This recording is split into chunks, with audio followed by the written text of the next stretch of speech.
படிப்பினுடைய அவசியத்தை உணர்ந்த காரணத்தினால்தான் நஞ்சு கொடுக்கப்படும் நேரம் வரை கிரேக்க நாட்டு கவிதைகளை படித்துக் கொண்டும் கேட்டுக்கொண்டும் இருந்தான் சாக்ரட்டிஸ். தூக்கு கயிற்றை முத்தமிடும் வரை படித்துக் கொண்டிருந்தான் உமர் முக்தார். தூக்கு மேடைக்கு அழைத்துச் செல்லும் வரை படித்துக் கொண்டிருந்தான் பகத்சிங். படுக்கின்ற இடம் கூட படிப்பகத்திற்கு அருகாமையில் கேட்டார் அண்ணல் அம்பேத்கர். படித்துக் கொண்டிருந்த புத்தகத்தை முடித்துவிட வேண்டும் என்பதற்காக தன்னுடைய அறுவை சிகிச்சையே அடுத்த நாள் மாற்றி வைக்க சொன்னார் பேரறிஞர் அண்ணா.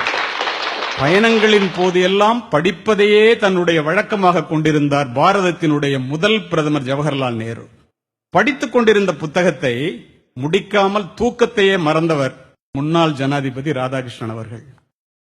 படிப்பால் மட்டுமே பாரதத்தை பாராள வைக்க முடியும் என்று படித்து படித்து சொன்ன மகா மனிதர் திரு ஏபிஜே அப்துல் கலாம். 35 ஆண்டுகள் நூலகத்திலே மூழ்கி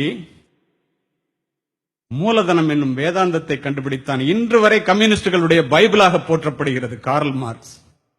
இதையெல்லாம் நான் எதற்காக சொல்லுகின்றேன் என்றால், படிப்பு ஒரு மனிதனை எந்த அளவிற்கு உயர்த்தும் என்பதை ஆசிரியர்கள் உணர வேண்டும்.